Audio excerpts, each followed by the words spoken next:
nothing was made that has been made. The mind cannot fathom the size of the universe. Our own solar system is but a grain of sand on the beach of God's creation. The earth itself is a small speck in that solar system. Man, microscopic. And yet, the creator of the universe loves us.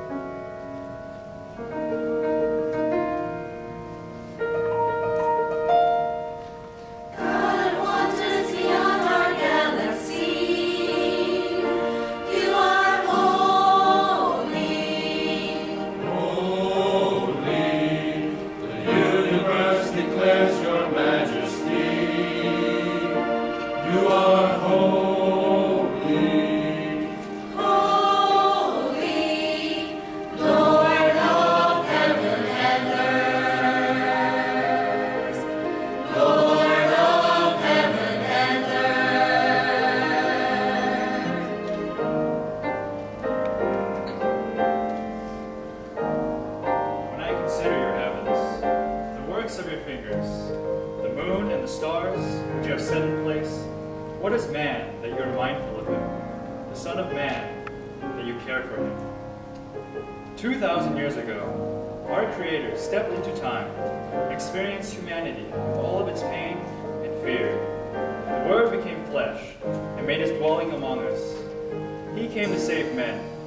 The God who created a universe billions of light years wide made himself vulnerable for a creature almost too small to comprehend.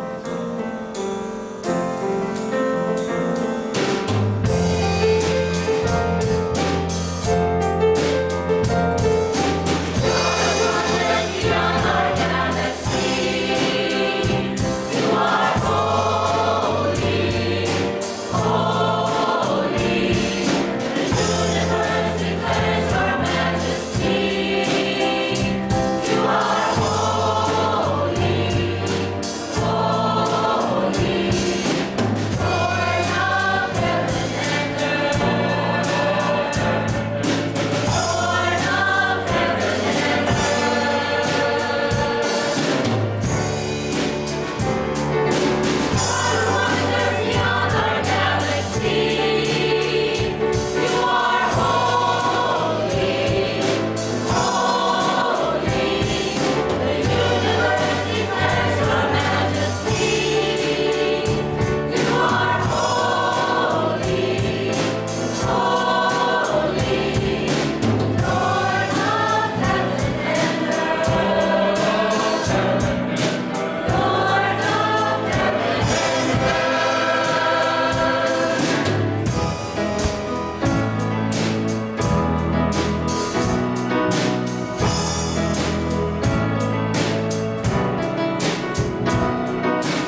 but in an obscure stable. Once omnipotent, he became dependent on a young peasant girl and her husband. After he was born, Jesus was brought to the temple to be dedicated. There lived a man in Jerusalem to whom God had made a promise. Because of his great faith, this man, Simeon, was told that he would not die before he saw the Messiah. I've just seen Messiah. He was at the temple this morning. A baby, just days old. I felt it in my spirit before I even saw him. I turned around to see, and I knew him immediately. I watched for him every day for years. Watched for him with the eyes of my heart.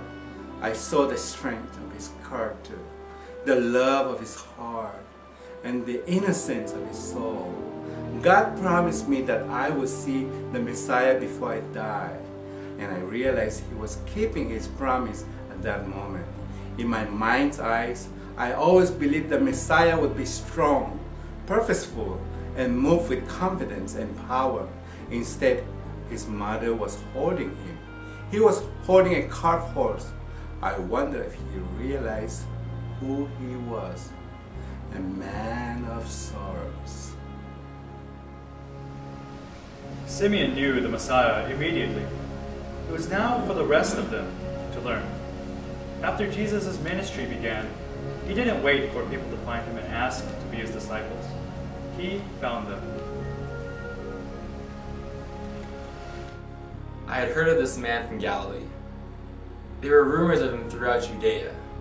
Every time we would come to shore, I'm a fisherman, we would hear about another thing he had done, another miracle. I don't know how to tell you what happened. I don't think I could explain it if I talked for years. It welled up inside of me like nothing ever had. My heart was telling me things my mind never could. So I followed him.